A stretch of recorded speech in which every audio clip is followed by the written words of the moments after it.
केंद्र शाळा आगळगाव या ठिकाणी सरपंच द पॉवरमॅन या मराठी चित्रपटाचे डायरेक्टर, प्रोड्युसर आणि डायरेक्टर आदरणीय महादेव जाधवर साहेब या ठिकाणी आपल्या शाळेला भेट देण्यासाठी आलेले आहेत। तसेच त्यांच्यासोबत सरपंच द पॉवरमॅन या चित्रपटासाठी संगीत दिलेले आदरणीय भूषण देवकर साहेब हेही आपल्या शाळेसाठी भेट देण्यासाठी आज या ठिकाणी उपस्थित राहिलेले आहेत। तसेच त्यांच्यासोबत या चित्रपटामध्ये काम केलेले आदरणीय फुलचंद जावळे साहेब हेही आपल्या शाळेमध्ये आज विद्यार्थ्यांसोबत संवाद साधण्यासाठी आपल्या शाळेला भेट देण्यासाठी उपस्थित राहिले। त्याबद्दल सर्वप्रथम त्यांचं मी मनापासून शाळेमध्ये स्वागत करतो। आणि सर्वात महत्त्वाचं म्हणजे सरपंच द पॉवरमॅन हा चित्रपट अगदी ग्रामीण भागातील डायरेक्टर आपल्याला लाभलेले आहेत। त्यांनी अगदी ग्रामीण भागातील चित्रण या चित्रपटामध्ये केलेलं आहे।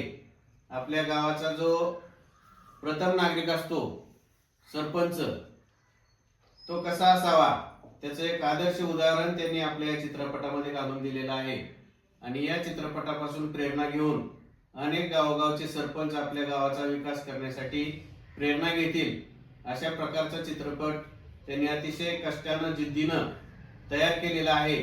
आणि हा चित्रपट अगदी महाराष्ट्रात नव्हे तर संपूर्ण देशामध्ये अतिशय यशस्वी होईल अशा प्रकारचा एक आशावाद मी या ठिकाणी व्यक्त करतो।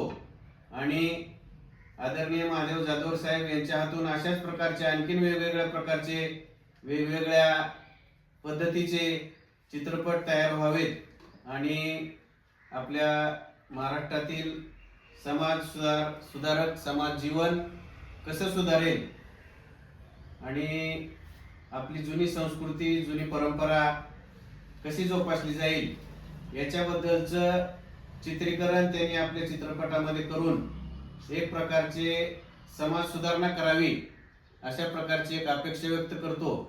आणि आपण सर्वजणांनी सरपंच द पॉवरमॅन हा चित्रपट त्याचा टीजर प्रदर्शित झालेला आहे, तो सर्वांनी यूट्यूबवर जाऊन महादेव जाधवर सरपंच द पॉवरमॅन असं जर सर्च केलं तर आपल्याला त्या ठिकाणी टीजर पाहायला मिळेल।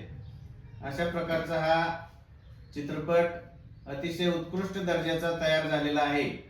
सर्व गुण संपन्न समाजातील विविध पैलूवर प्रकाश टाकणारा हा सरपंच द पॉवरमॅन चित्रपट अतिशय उत्कृष्ट पद्धतीनं मेहनतीनं तयार केलेला आहे।